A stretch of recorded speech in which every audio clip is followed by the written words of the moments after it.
Hello, everybody, and welcome back to the Cast. In today's episode, we speak with Dr. Heidrun Sturm, who has participated in multiple Interreg Europe projects as a stakeholder. We learn about the experience of being a stakeholder in these types of projects and the process of sharing what you've learned with your organization. Here's today's episode. Thanks, Heidrun, for joining us on our endeavor to do a podcast within the framework of another Interreg Europe project. It's Axel. I think you've been familiar, or we've told you about it and asked you also to participate in it. But we came to ask you to join us on the podcast because you were so kind enough to join us in another Interreg Europe project as a stakeholder, right? You went on an experience exchange event to Denmark. And this is how we got the idea. It would be nice to get your perspective on on the benefits of joining, Interreg Europe projects in general, because this is part of our introduction. Now we introduced Interreg Europe as a program, as such. And I think we thought it would be nice just to have the voice of a stakeholder who participated, just from your own experience to talk about that. But maybe, to begin, it would be nice just to, if you introduce yourself, who you are and what you do and the organization that you work for. Thanks for the opportunity to take part in this podcast, and I'm really happy to tell about my experiences. So my name is Heidrun Sturm. I'm a German physician by training, and but mainly a healthcare services researcher. So since many years, I've been working in healthcare services research with a focus on healthcare systems and analysis of new structures and so on in different settings of the healthcare system. I've had the opportunity to work in the US and in the Netherlands on these topics. And since now the last 5 or 6 years, I'm here in the Institute of General Practice and Interprofessional Care at the University Hospital of Tübingen, where I'm responsible for the working group of also doing research on new care structures, basically. So it's still healthcare services research. I have had a couple opportunities in the last years to join groups, not only for policy learning, but also to just go and learn about other structures, either in Germany or also in other countries. And one of them was really the visit in Denmark, which I had the chance to join via the project, the Interreg project. And I was really... I think it is a really wonderful experience and a wonderful opportunity to learn about other countries, their problems, and to network, to get in touch with other people, and not on a very elaborate level all the time, but also just to talk about everyday problems, or to get in touch and see, well, they had the same obstacles to overcome. So it's a very different experience than going to international meeting, where then people present their research work, and everything is always very structured, and you see always the top end. So basically the nice results, but it's hard to get really down to the everyday hands-on problems you have to overcome still when you implement projects. And may I share a secret, Heidrun and Sandra, maybe with the audience? We all remember your feedback coming back from Denmark and joining us at the very next regional stakeholder meeting. And here comes the secret. It was an eye-opener, mind-blowing moment for my colleague Sandra Evans, who actually, after your presentation and the feedback loop you gave, really told me, "Wow, this is working. Learning is this. This is about learning. So this is about transfer." And because we all know participating is one thing, but usually just the delegations are maybe consisting out of 3-4 people or so, but then feeding, your learnings back into organizations or stakeholder networks, ecosystems, whatever, is quite challenging. So maybe you can share some experience about this kind of transfer of learning. So what is your experience with that? Not the direct learnings, concrete examples of that Denmark visit, but more or less, are there any patterns you use, or because it was really, the setting when you gave your feedback to the regional stakeholders at Tübingen at that time, sharing your knowledge, combining it with the learning, was unbelievable helpful for everybody, because it was context based, it gave insights, and yeah. So are you obviously you are experienced in doing that stuff, so do you have in your organization maybe kind of tools to share those knowledge, or I don't know, or was it a lucky moment? I hope not. No, but I'm pleased when it really helped, because if you judge from your own level of knowledge, then you always think, well, it's not so much you can provide, and the others know it as well. But I think in general, the point is, as I said, you learn from practical situations, and then if you have more occasions where you are exposed to similar problems, basically, then you start develop a framework. And that was, of course, my work in also in research since many years, so that you have a certain frame where you put the different information puzzle pieces in, and then you can start to combine and make your own new picture of that. So one thing is always really getting new ideas, or ideas for solutions. But of course, you always have to know that you never can import one idea from another place one to one in your own situation. But you need to understand what kind of connection, where is it embedded in this other organization, and how would it fit in our present system. And so I think you need to know very well your own system where you are working in. That's one thing. So it's more the fact-based things also. How can we improve organizations, and how can we improve communication processes and so on? But then it's also, I think that's simply experience, which comes by age. So that, of course, you realize that working with different stakeholders, everybody has its own culture, its own language, their own, I don't know, preferences, and their own also incentives they have to fulfill. And so you need to start to think about which factors trigger some behavior. And that's not really depending on one place. So that's really a more general thing. And so I think which is also inspiring to me is exactly that point, so that you can merge all these different aspects. So the knowledge and these more general factors, incentives and so on. And then, of course, learning how different cultures act and how they get people to move. And so these are maybe three main factors. I don't know if this is what you were looking at.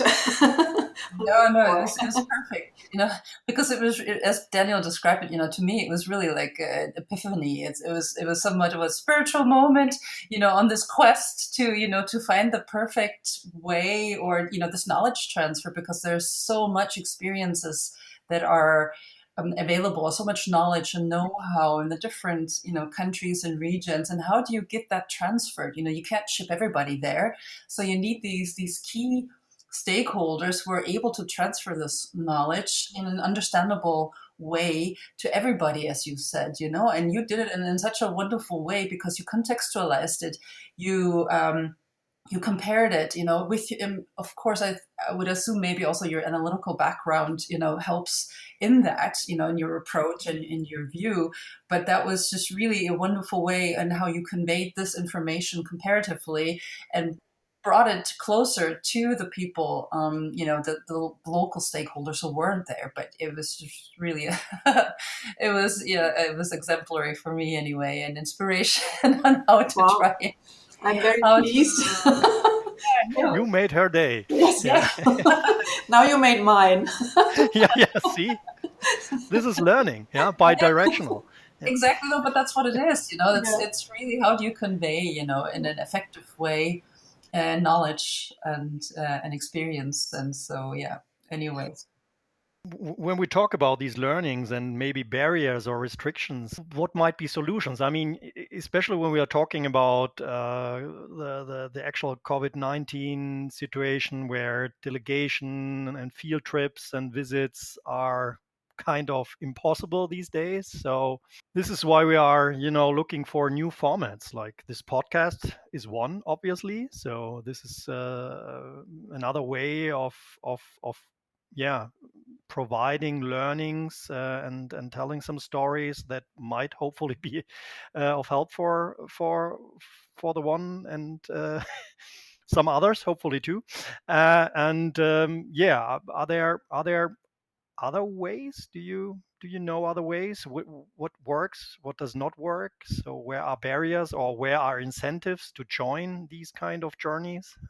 I was just thinking about two things. I guess really visiting places and seeing how they are set up, even if you don't see everyday processes, but just sometimes it's really just the building and the people who work there and the patients who sit there. I don't know. We have last year we had the chance to go to Sweden and to Switzerland, and it is these visits, they stuck to my mind.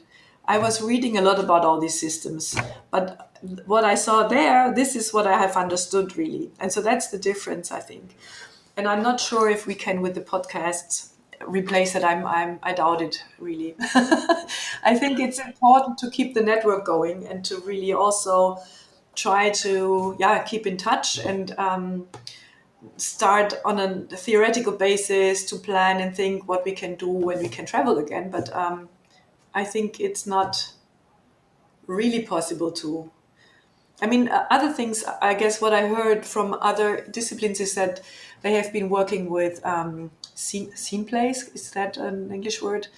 Role plays, maybe, so that you have like a theoretical model, and then students or whoever have to solve certain tasks, and then you get always kind of new challenges you have to solve within the group.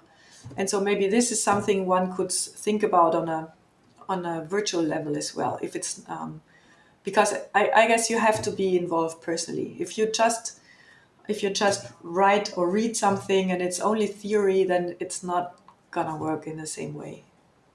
well, I mean, that's one of the things, of course, the challenges that we're confronted with now that we're about to embark on this actual, the heart of Interreg Europe is the exchange with the other regions. And, now we're in the midst of this COVID uh, situation, crises, whatever you want to call it. And, how do you really still try to exchange information, try to get to know the other, how do you keep that alive as much as you can, so we're thinking about, of course, working towards the time in the spring, hopefully when we're able to see each other, maybe to do it with it, online dialogues and ask some questions that you can then, maybe look at when you see each other. But as you said, I think it's so important and vital to feel the place, to see it and smell it, and just that whole body Yeah, experience. exactly. Yeah, but on the other hand, we have just finished a research project or two actually, where we had expert interviews, and we were first planning to visit these people, and then COVID came, and so we had all the interviews via Zoom, and it worked perfectly. So it saved us a lot of driving time, of course, but also the dialogue with two, like now we are four, it's working perfectly. And so that is really one thing. I mean, if we have a topic to work on, I think working with a limited number of people is still working very well. And so, yeah, to work on new concepts or things, I think that would be still very good, and it would help to keep the network going, right?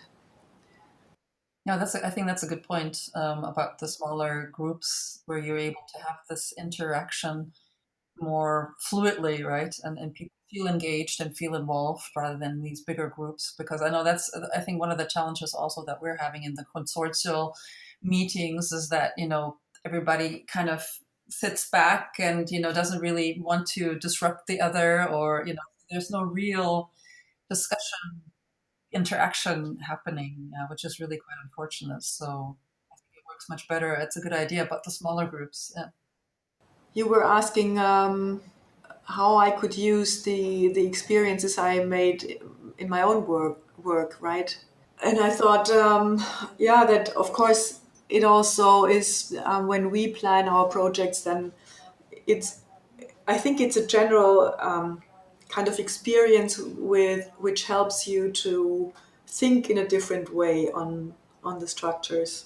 So it's not that you can pinpoint out this is whatever. I have learned that A works like this and B works like that, but it's more like understanding how things work together. And so automatically when we start planning a project, and I realize that the younger people still are sometimes missing or have a much more a harder time to see the goal where we have to go to.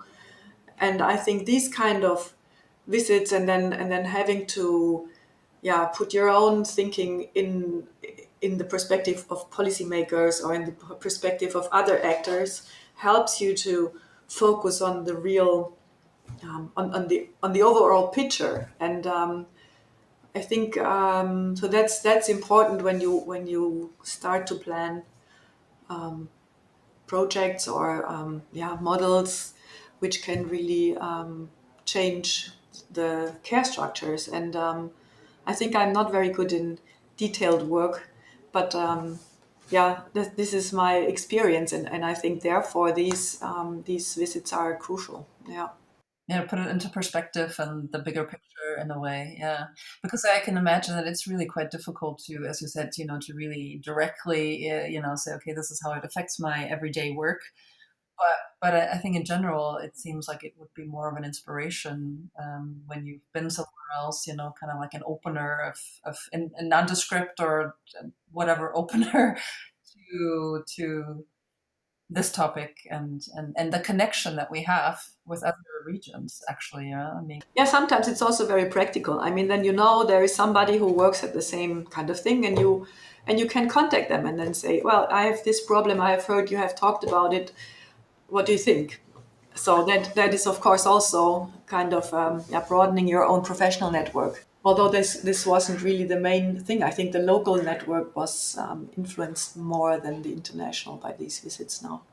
yeah, I mean, do you feel that this discussion with the local ecosystem is also crucial, or is facilitated through this project, through Interreg Europe project? That it's more of an opportunity, as I said, also to get connected with your own and expand, the horizon within the region. Yeah, that's difficult. I sometimes ask myself if it depends very much on your own perspective, because I mean, when you're in your own ecosystem, you have a different view than when you go and visit somewhere, right? And so I sometimes thought, well, I was really impressed by the way in Denmark, for instance, how I think it was the health governor or something of the region who was taking 3 hours in the morning and discussed our impressions with yeah, sat together and we discussed this in the grand round. And I think this was for me extraordinary. Is this right? Yeah, but because I guess that people from the highest level of responsibility take the time to really discuss the content with different people. This was one fact, but also the way he kind of perceived our information and digested it, and what he made out of it was also a very interesting learning process for me. And I think this is sometimes, or maybe I'm not part of it, but this is what sometimes I'm lacking here in our own network. And I think one part is also that we are not trained very much in these kind of discussions in Germany. And I still think that the way we are working together we have now worked together in different projects, right, in the healthcare system, in the regional network, so that we are there also are learning to do that more and more. And I guess that's an important goal, so that we really have to elaborate also on how we get the people together, how we exchange our ideas. And that is also one thing I'm trying to do with my forum Innovative Care Structures, which couldn't take place this year, unfortunately. But when we had different meetings where we try to bring together different stakeholders from the region to discuss topics very openly. And so then you have like one afternoon with world cafes and different topics, and that is an opportunity to first work on the content, but also to network. And for me, there was one learning perspective that really many of the stakeholders are not in touch with each other in the region, and they oftentimes also do not know very much about the others and their work. And so that is, I think one important fact which needs to be addressed when we want to improve care. Yeah, to synchronize everybody a little bit more. I think, yeah, because as you said, it's the danger is that everybody's working in parallel, doing the same thing, and instead could be and should be learning from each other. Thanks so much, Heidrun. Yeah, I think that was a nice discussion. Yeah, thank you so much. Thank you so much for your time, all your learnings about learning, and I think it was another mind-blowing moment. Thanks.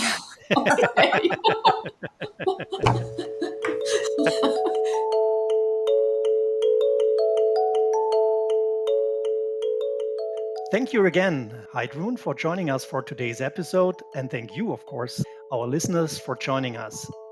Check the show notes to see where you can find more information about the University of Tübingen Hospital, Interreg Europe, and of course, the Excel project. Excel Cast is created by myself, Dani Buhr, as well as Sandra Evans, Christine Hopkins, and Markus Tremer. Thanks for listening.